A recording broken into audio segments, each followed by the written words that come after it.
The air inside the courthouse felt heavier than stone, like the walls themselves were bracing for impact.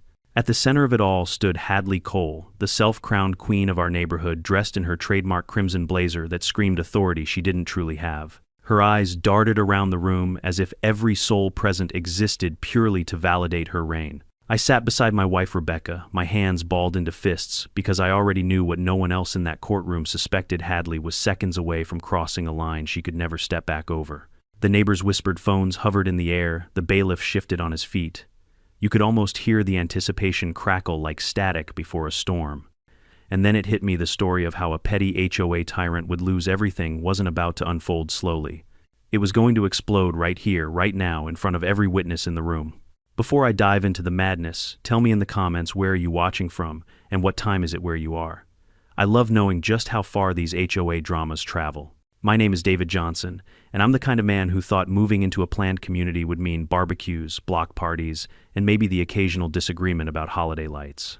I'm in my mid-40s, practical to a fault, the sort of neighbor who waves from the driveway and lends you a ladder without asking for it back right away. I never wanted drama.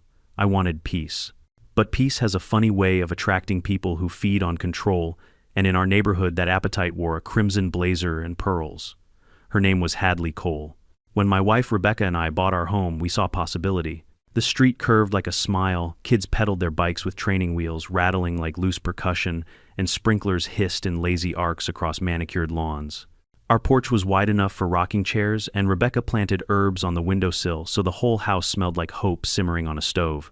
We had a simple dream: create a place where laughter could echo and where her aging mother could visit without obstacles. That dream turned out to be a direct violation of Hadley's unwritten constitution of power. Hadley introduced herself on our second evening uninvited, marching up our driveway with the confidence of a general inspecting her troops. She didn't ask if we were settling in, she asked what color we intended to paint the fence, whether we understood trash cans must be hidden at all times, and whether Rebecca's herb boxes complied with aesthetic cohesion. She said cohesion the way a warden says solitary. Her presence cast a shadow over what should have been a bright chapter. Neighbors like Susan Miller, a kind widow who baked more pies than she could eat, whispered to us later, "Hadley means well, but carried the weight of every fine warning and humiliation Susan had endured under Hadley's HOA. Roule. Robert Bob Carter, a retired mechanic with grease still embedded in the lines of his hands, grumbled that Hadley had once threatened to sue him over a flagpole too tall for community standards. And then there was Emily Nguyen, a sharp-eyed college student renting a basement apartment. She didn't say much, but she recorded everything. Her phone was both shield and sword in this neighborhood, and Hadley hated it. At first, Rebecca and I tried to give Hadley the benefit of the doubt. People cling to rules when life feels unpredictable, and maybe Hadley's obsession with control came from some private storm. But the more time passed, the clearer it became. This wasn't about order. This was about dominance. Hadley thrived on making examples, and we were the newcomers. That made us prime targets. I'll never forget the first letter. It was taped to our door, not mailed, as if Hadley wanted the neighbors to see her fingerprints on our shame. Violation, notice it read, citing unsightly leaves accumulated on the lawn. Never mind it was October, never mind every yard wore the same crunchy blanket. We paid the fine, gritted our teeth, told ourselves it was easier that way. But one notice became 3, then 5. The fence was not aligned with community tone. The porch bench was unauthorized furniture. Even the wheelchair ramp Rebecca had installed for her mother's visits drew Hadley's wrath. She claimed it disrupted the architectural harmony. That one lit a fire in me, because it was more than harassment, it was cruelty dressed in regulation. Rebecca, though, never lost her calm. She attended the HOA meetings. Hadley dominated like a monarch at court. Hadley banged her gavel harder than any judge, cutting off dissent, ridiculing residents who dared to question her. Rules are rules, she'd snap, while her allies on the board nodded like trained seals. My wife would simply watch, lips pressed, hands folded, but her silence wasn't submission, it was strategy. I started noticing how neighbors reacted to Hadley. Some avoided eye contact, slipping into their garages like soldiers dodging searchlights. Others forced polite smiles, afraid of being her next target. A few, like Susan and Bob, whispered their frustrations but never openly challenged her. Fear kept the neighborhood stitched together in quiet misery, and Hadley wore that silence like a crown. Meanwhile, our home, the place Rebecca and I had poured love into, became ground zero for her crusade. She patrolled past it with clipboard in hand, jotting imaginary offenses. She'd send emails dripping with passive aggression, CCing the entire board for maximum humiliation. And when we ignored her absurd demands, she escalated. First threats of liens, then threats of lawsuits. Each word typed by Hadley felt like a nail driven into the coffin of community trust. Yet through it all, Rebecca remained steady. She's the kind of woman who believes in tides, let arrogance rise, let it crest, and eventually it will crash under its own weight. Sometimes I envied her patience, sometimes I feared it. But she'd look at me with those clear, unflinching eyes and remind me, David, truth doesn't need to shout, it just needs its moment. That moment began to take shape. The evening Hadley showed up at our door with 2 HOA board members, flanking her like bodyguards. She didn't knock. She announced, Mr. and Mrs. Johnson, unless your outstanding violations are addressed and fines paid within 72 hours, the HOA will pursue immediate legal action, including property seizure. I remember Rebecca's hand tightening around mine, a quiet squeeze that said steady, but my blood boiled. Property seizure over leaves and paint and a ramp for her mother. Our neighbors peeked from porches, phones lifted. Emily recorded the whole tirade, Hadley's shrill voice echoing across the cul-de-sac. She thought she was intimidating us. Instead, she was broadcasting her arrogance to the world. That confrontation lit the fuse. It wasn't just about us anymore. It was about every neighbor too afraid to speak, every family humiliated into compliance. Rebecca looked at me that night and said with absolute certainty, we're taking her to court. And that's how a petty tyrant in pearls and a red blazer marched herself and all of us straight into the lion's den of the courthouse. If the HOA had stopped at a few absurd fines, maybe Rebecca and I would have just gritted our teeth and treated it like the price of living under the same zip code as a bully. But Hadley Cole wasn't satisfied with leaves on lawns or fence colors. She wanted obedience. And the moment we resisted politely, firmly, but absolutely, she declared war. The first real battle came over the ramp. Rebecca's mother Eleanor had visited us often since we moved in. She's in her 70s with joints that creak like an old door, and the 2 steps to our front porch were mountains to her. So I built a simple wooden ramp. Nothing fancy, nothing flashy, just a smooth incline that let Eleanor roll her walker up without pain. For us, it was a gesture of love. For Hadley, it was blasphemy. 2 days later, a violation notice appeared. Unauthorized structure. Ramp is non-conforming with community aesthetics. Rebecca held the paper in her hands silent. I expected her to cry or rage or tear it in half. Instead, she tucked it into a folder she'd started keeping. Cole versus Johnson Evidence A. That folder grew fat quickly. Evidence B, a $150 fine for unsightly lawn debris. The debris in question, 2 pine cones that had fallen overnight. Evidence C, a warning for unauthorized flora. Translation: Rebecca's rosemary bush apparently didn't appear in the HOA's official landscaping palette. Evidence D, the demand letter claiming our porch bench was an illegal structure.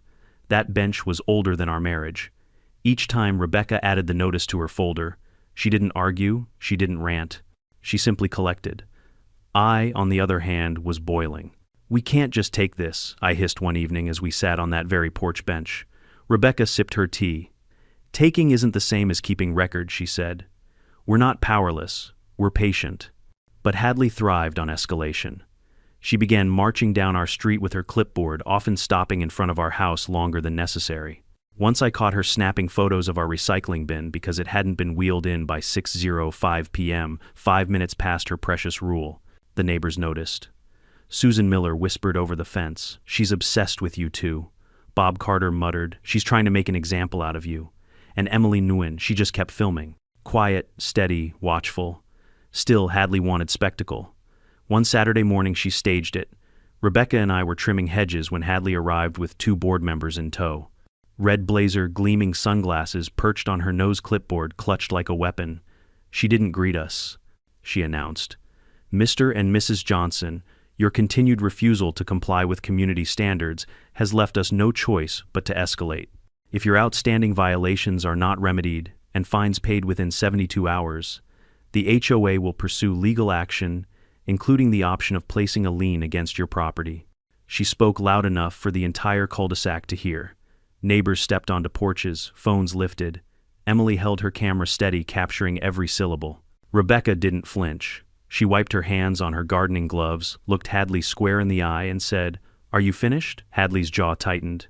"No, Mrs. Johnson, this is only the beginning." Those words spread faster than wildfire.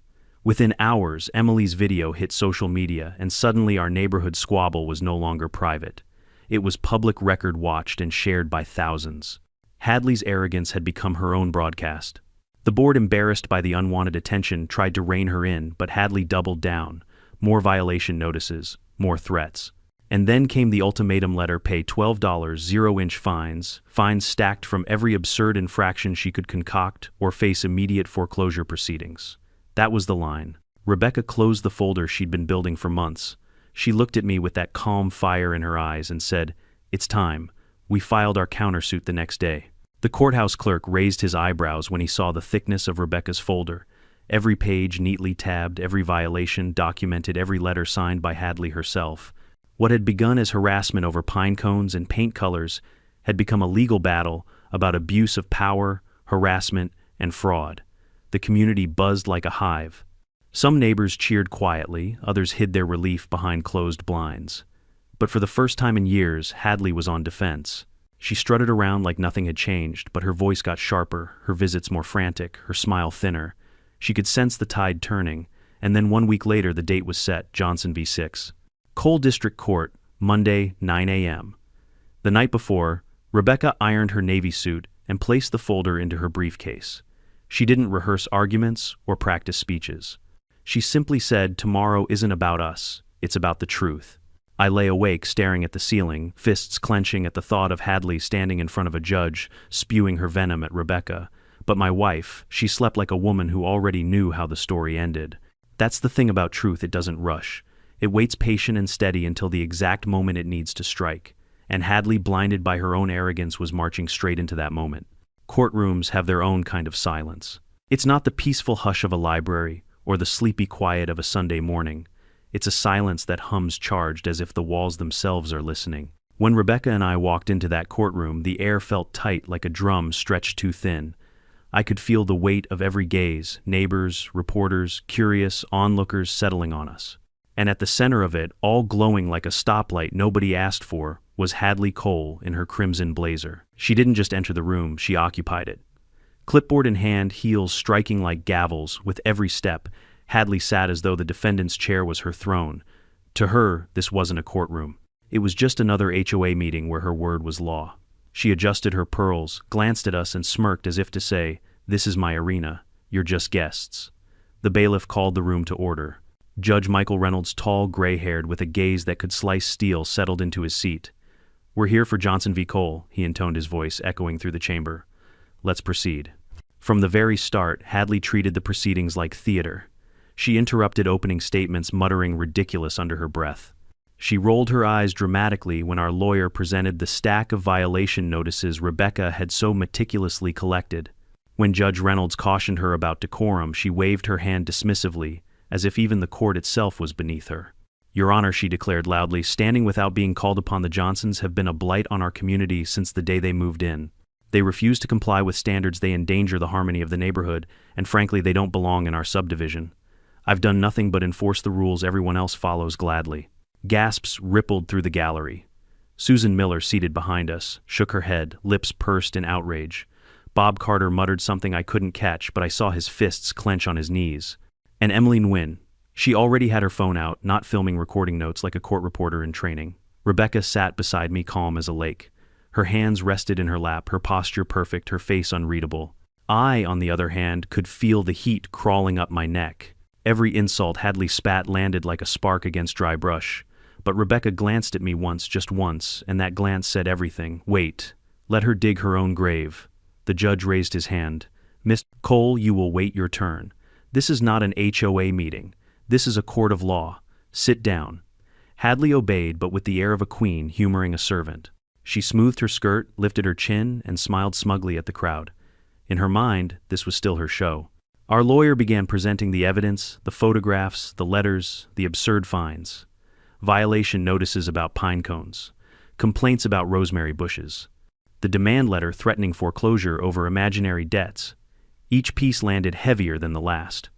The courtroom buzzed with disbelief, and the judge's eyebrows climbed higher with every exhibit. Still, Hadley couldn't keep her mouth shut. "Those letters were completely justified," she snapped at one point. "If you let one family break the rules, the whole community falls apart. Standards matter, discipline matters. Without me, that neighborhood would collapse into chaos. I couldn't help myself. I leaned forward, whispering just loud enough for the row behind us to hear, without you, the neighborhood might finally breathe. Susan stifled a laugh. Hadley's eyes flicked toward me, daggers flashing, but she quickly turned back to the judge, regaining her composure. The tension rose with every passing minute. Our lawyer pressed her on inconsistencies on the money collected in fines that mysteriously never made it into the HOA account. Hadley deflected, stalled, blustered. "That's none of your business," she barked at one point. Judge Reynolds slammed his gavel. "It is very much this court's business, Miss Cole. One more outburst and you'll be held in contempt." The threat only made her bolder. She leaned forward, pointing at Rebecca. "This woman has undermined me from the beginning. She's dangerous, she's manipulative, and she doesn't respect authority. Everything I've done has been to protect our community from people like her." The words hung in the air, sharp and ugly. A murmur rippled through the room, disgust, disbelief, anger. For a moment, even Judge Reynolds seemed stunned by her audacity. I clenched my fists so hard my nails bit into my palms. I wanted to stand, to shout, to defend my wife. But Rebecca placed her hand lightly on mine, anchoring me. She didn't flinch at Hadley's venom. She didn't lower her gaze. She simply stared back, her expression calm, almost pitying. It was infuriating and awe-inspiring all at once. The gallery was restless now. Neighbors shifted in their seats, shaking their heads. Emily typed furiously into her phone. The bailiff moved closer to Hadley, sensing the temperature in the room rising. Hadley's voice grew louder, shriller. "These Johnsons think they're above the rules. They think they can come into my community and ignore everything we've built. Well, I won't let them. I won't." Judge Reynolds pounded his gavel. "Enough, Miss Cole, this is your last warning." But warnings meant nothing to Hadley Cole. Her whole life had been a series of ignored warnings, a parade of lines crossed without consequence. And sitting there with her red blazer blazing like a flag of arrogance, I realized something: she didn't just believe she was untouchable. She needed everyone else to believe it too. Rebecca leaned closer, her voice barely above a whisper.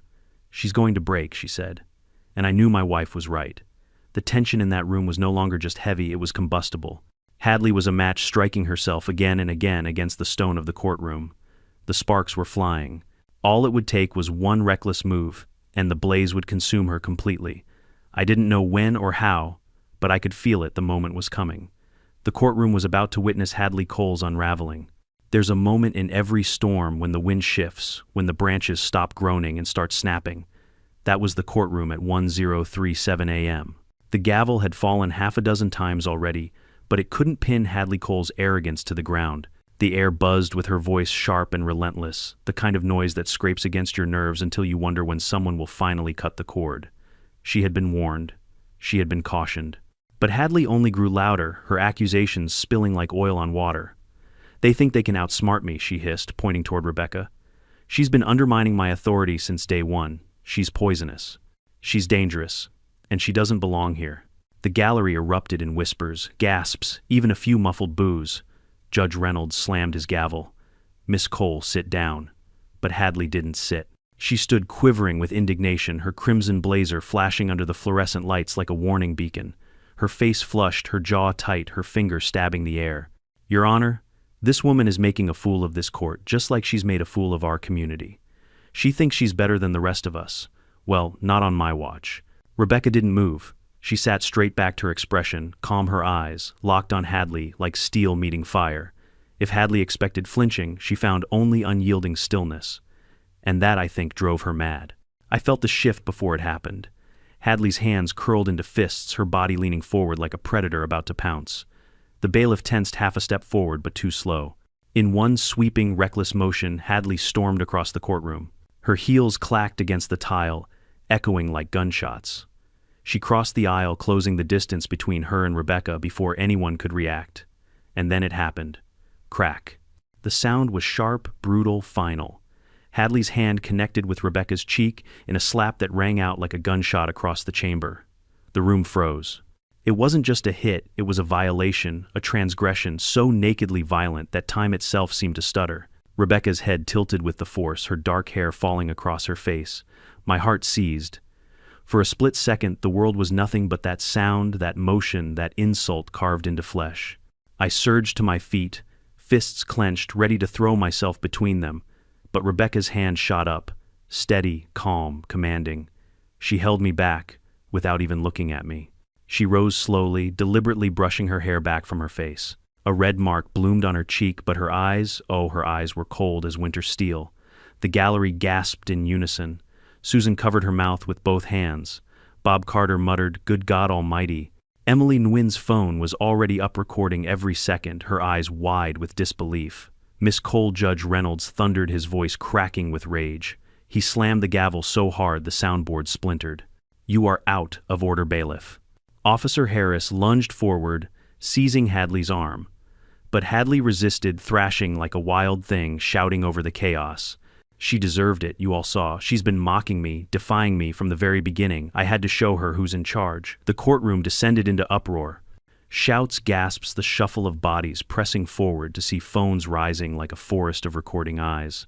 The bailiff wrestled Hadley back toward her table, but she kept shouting, her words shrill and venomous. "This is my community, mine. Without me it would all fall apart. She's nothing, nothing." Rebecca finally spoke. Her voice wasn't raised, but it cut cleaner than any scream. "Enough." The words stilled the room. Even Hadley faltered, her rant catching in her throat. Rebecca stepped forward, standing tall, her palm resting lightly on the table. She didn't touch her cheek, didn't acknowledge the sting. She simply stared at Hadley with a gaze so unwavering that the older woman actually shrank a fraction. "You think this is power?" Rebecca asked softly, but every syllable carried like a bell. "Striking another woman in open court, that's not strength, that's fear." The silence that followed was louder than Hadley's outburst. You could feel the shift, the way the crowd's eyes turned, not with sympathy for Hadley, but with condemnation. She had revealed herself utterly and completely. Judge Reynolds leaned forward, his face thunderous. "Miss Cole, you have just committed assault in my courtroom." Bailiff, restrain her. Harris cuffed her wrists, snapping the steel shut with finality. Hadley's face contorted her shrieks, losing coherence. "You can't do this to me. I am the president of the HOA. I control this neighborhood." Her words echoed absurdly, a child screaming about a toy crown while the castle crumbled around her. Rebecca remained still calm, statuesque. She turned, finally meeting my eyes. In hers I saw no anger, no fear, only a quiet certainty. A certainty that this slap, this moment, was the very crack in the dam she had been waiting for. The gallery broke into a storm of whispers and murmurs. Neighbors leaned close, shaking their heads, muttering, "She's finished." And, "Did you see that?" Emily's recording captured every frame, every gasp, every futile thrash of Hadley Cole's pride unraveling. And me, my heart thundered with rage, with pride, with awe. Because in that moment, as my wife stood tall with the mark of Hadley's arrogance still burning on her cheek, I realized the truth. The slap wasn't the climax. It was the spark. The real fire was still coming. Rebecca would see to that. The clang of handcuffs on Hadley's wrists should have been the end of it. In most stories, that's where the villain is dragged out screaming into the hallway and the audience gets their neat little resolution. But life, at least in our courtroom that morning, didn't stop at the slap. It deepened. It twisted. It peeled back a layer none of us had seen before. Hadley writhed against Officer Harris, her voice a shrill echo bouncing off the paneled walls. "You can't do this to me. I'm the president of the HOA. I'm in charge." Her words rang hollow now, the kind of desperate cries you'd expect from a dethroned monarch, not the once feared queen of our subdivision. The neighbors in the gallery shook their heads, some scoffing, others just relieved that someone had finally stopped her. But the real shift began not with Hadley's collapse, but with Rebecca's rise. She didn't shout, didn't gesture. She simply stood smoothing her navy blazer, her expression composed but commanding. The red mark on her cheek stood out like a badge, not a wound. Every eye in the room turned to her, not because she demanded it, but because she radiated something different now, something stronger than victimhood. Judge Reynolds, still rattled, looked down at the papers in front of him, then up at my wife. His eyes narrowed, then widened. He whispered something to his clerk, who whispered back. Then, almost in disbelief, he leaned toward Officer Harris. "Check the credentials again," the judge murmured low enough that most people missed it. But I heard, and so did Rebecca. Harris stiffened, glanced at Rebecca, and nodded. He hurried to the bench, leaned in, and spoke into the judge's ear. Reynolds' expression shifted from shock to certainty, then to something close to reverence. The judge cleared his throat. "Court will recess for 5 minutes." His gavel struck. Everyone remained seated. Confusion rippled through the room. Hadley was still shouting about conspiracies, her voice drowned out by the buzz of speculation. People leaned toward each other, whispering, "What's going on? Why a recess?" Rebecca didn't sit. She stepped forward, quiet but assured, until she stood at the edge of the bench. Judge Reynolds gestured subtly to Harris, who released his hold and stepped back as if making space. And then, for the first time since the trial began, Rebecca spoke with authority, not just as my wife, not as a homeowner, but as someone who had been holding back an entire storm. "My name," she said, her voice steady and resonant, "is Rebecca Ann Johnson. And while I am here today as a defendant, this is not the only court I have served." The gallery hushed silence, falling like a curtain. Even Hadley stilled her jaw, her eyes narrowing, as if trying to understand what game was being played. Rebecca reached into her briefcase, withdrew a slim black folder, and handed it to the clerk. The clerk delivered it to Judge Reynolds, who scanned the first page before nodding slowly. He tapped the paper once, then looked up. "Ladies and gentlemen," the judge said, his voice carrying the weight of revelation, "this court recognizes Mrs. Johnson not only as a plaintiff in this case, but as a sworn member of the federal judiciary." A wave of gasps rolled through the room. "I swear I saw Susan clutch her chest," and Bob muttered, "Well, I'll be damned." Emily's hands shook as she tried to steady her phone camera, whispering, "Oh my God, she's a judge." Rebecca didn't bask in the shock. She simply folded her hands, her chin lifted. "For months, I've been documenting every abuse of power committed by this HOA," she said evenly. "I chose not to reveal my position because I wanted this case to proceed like any other, without bias or intimidation. But Miss Cole's assault has crossed the line from civil harassment into criminal misconduct. It is time the truth comes to light." Hadley barked a laugh, shrill and disbelieving. "You expect us to believe that, you a judge, you're lying. This is all a setup." But the judge himself intervened. "Miss," Cole Reynolds said coldly, "Mrs. Johnson's record is impeccable. She was appointed to the federal bench 3 years ago. I'm holding in my hands her oath, her assignments, her seal." He turned to Rebecca, his stern expression softening. "I had no idea you were observing this community personally." Rebecca inclined her head. "I had no idea I would be forced to reveal myself in this way. But justice doesn't always follow the script we plan." The gallery erupted again, murmurs, gasps, even scattered applause quickly silenced by the bailiff. The balance of power had shifted so fast it made my head spin. Hadley, red-faced and trembling, shouted, "This is a conspiracy. She moved in just to destroy me. She's been plotting from the start." Rebecca turned toward her then, and for the first time raised her voice. Not a scream, but a declaration. "No, Miss Cole. I moved in to build a life with my husband. You turned that life into a battlefield. And now you will answer for every weapon you've used against your neighbors." Her words landed like hammer blows. The neighbors in the gallery leaned forward, nodding, some even tearing up. You could feel years of resentment against Hadley boiling to the surface, ready to erupt. Judge Reynolds adjusted his glasses, his tone firm. "Given the new circumstances, I am authorizing Mrs. Johnson to review the evidence personally. This court will reconvene under her authority." Hadley screamed again, but it no longer mattered. The tide had turned. Rebecca walked toward the bench, the crowd parting instinctively as though she were a tide rolling in. She stepped up, turned, and faced the courtroom, not as a victim, not as a homeowner, but as a judge who had finally chosen to wield her gavel. I felt my chest swell with pride, awe, and no small measure of fear for what would come next. Because this wasn't just about Hadley anymore. This was about the system she had manipulated, the power she had abused, and the reckoning that was about to unfold. The slap had been the spark. But Rebecca, standing there in her navy suit with that mark still burning on her cheek, was about to bring the fire. When Rebecca settled into the judge's chair, the courtroom transformed. It wasn't the same space we'd entered that morning. It no longer felt like a battleground where Hadley Cole strutted about unchecked, nor like a place where neighbors whispered in fear of her gavel. Now, the air carried something heavier, inevitability. Rebecca's presence shifted everything. She adjusted the microphone with calm precision, her posture unshakable, her eyes sweeping the room like a lighthouse beam. The red mark on her cheek, Hadley's reckless signature, stood visible, a reminder that silence and intimidation had gone too far. Yet she didn't dwell on it. She leaned forward, opened the folder she had guarded for months, and began. "This community," she said, her voice steady and resonant, "deserves better than fear. For too long, the HOA has been a tool of control rather than service. Today we expose the truth." The clerk began distributing copies of the evidence Rebecca had compiled. Tabbed, numbered, meticulously organized, it was the kind of preparation that told everyone this wasn't improvisation. She had been ready for this, waiting. The first set of documents outlined financial discrepancies. Over the past 5 years, Rebecca explained the HOA collected approximately $240 zero-inch fines. Yet bank records show only $132,000 deposited into the HOA account.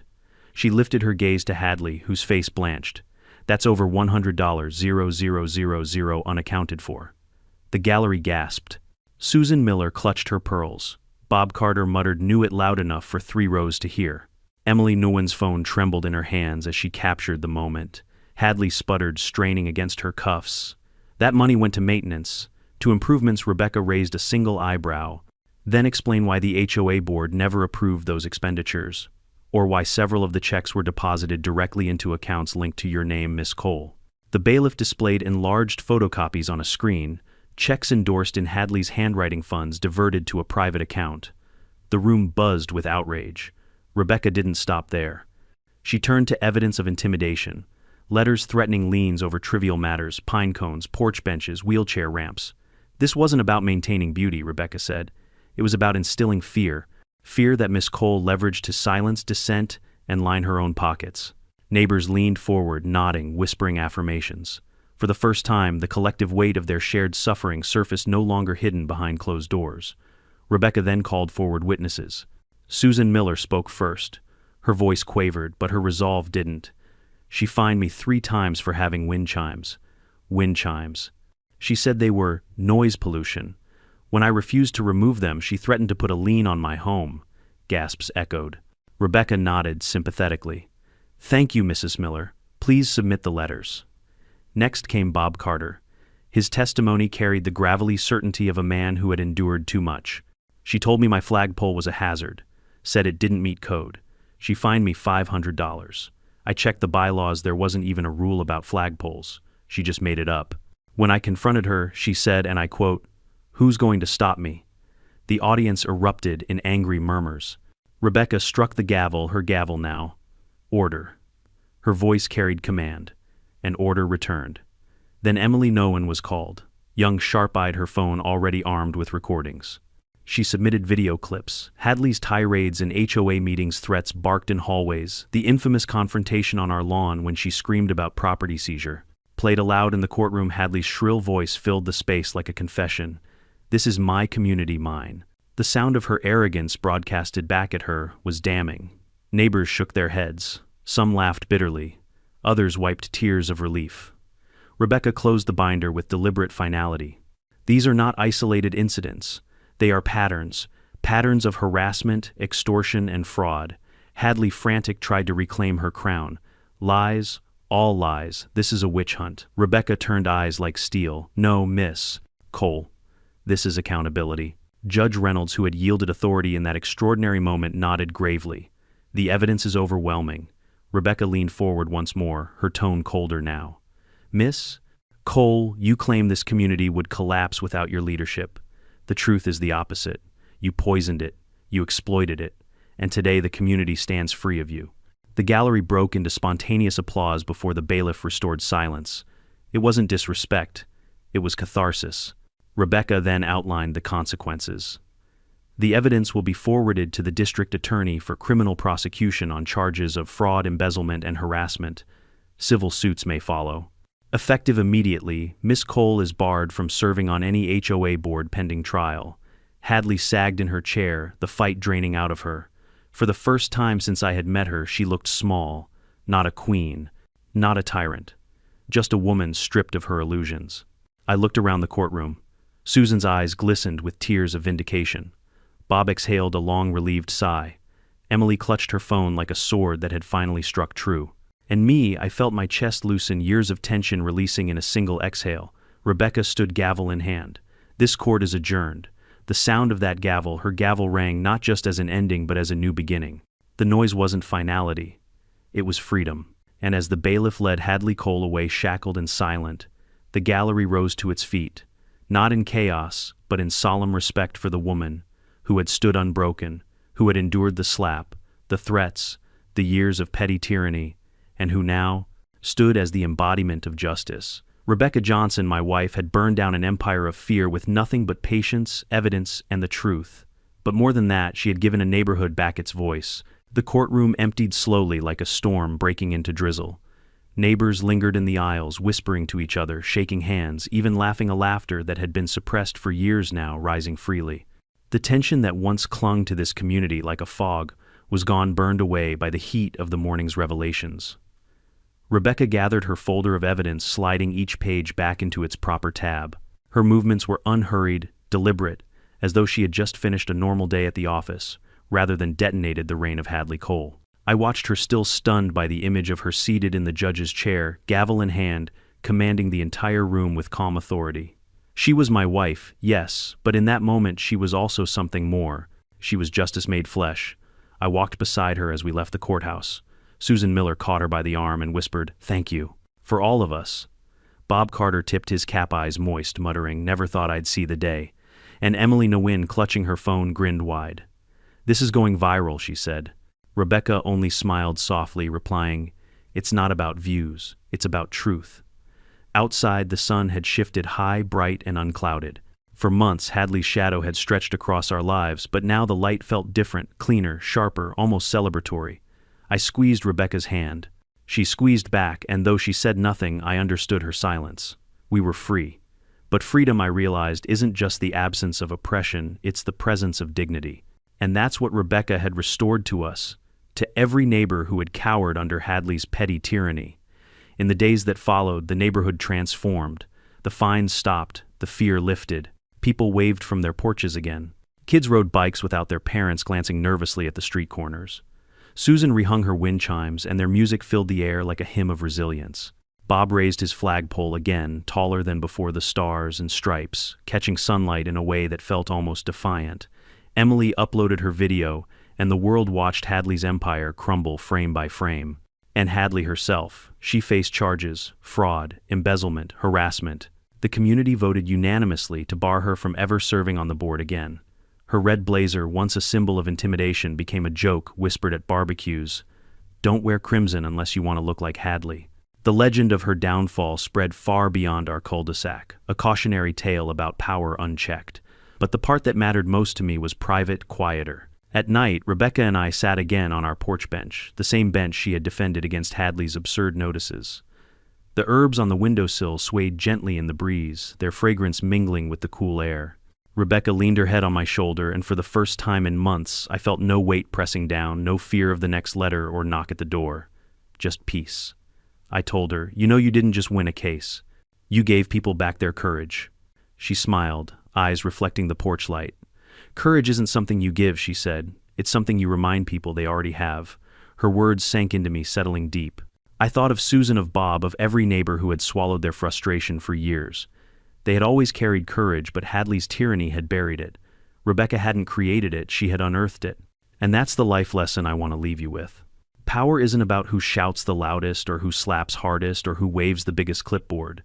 Real power comes from patience, integrity, and the willingness to stand up when it matters most. Hadley believed fear was control. Rebecca proved that truth is freedom. So if you're watching this and you feel trapped by a bully, a boss, a neighbor, or even just your own doubts, remember this story. Remember Rebecca's calm. Remember the folder she built page by page. Remember that when the time came, she didn't need to raise her voice. The truth raised it for her. In the end, Hadley's slap was just noise. Rebecca's justice was the echo that remains. And now I want to hear from you. Have you ever faced someone who abused their power? Someone who thought rules didn't apply to them? Share your story in the comments. Let's remind each other that no tyrant, no matter how petty or loud, lasts forever. And if you've been with me through this whole journey, thank you. Make sure to subscribe for more HOA dramas and real-life lessons, because these stories aren't just about neighborhoods. They're about life, justice, and the courage we all carry within us.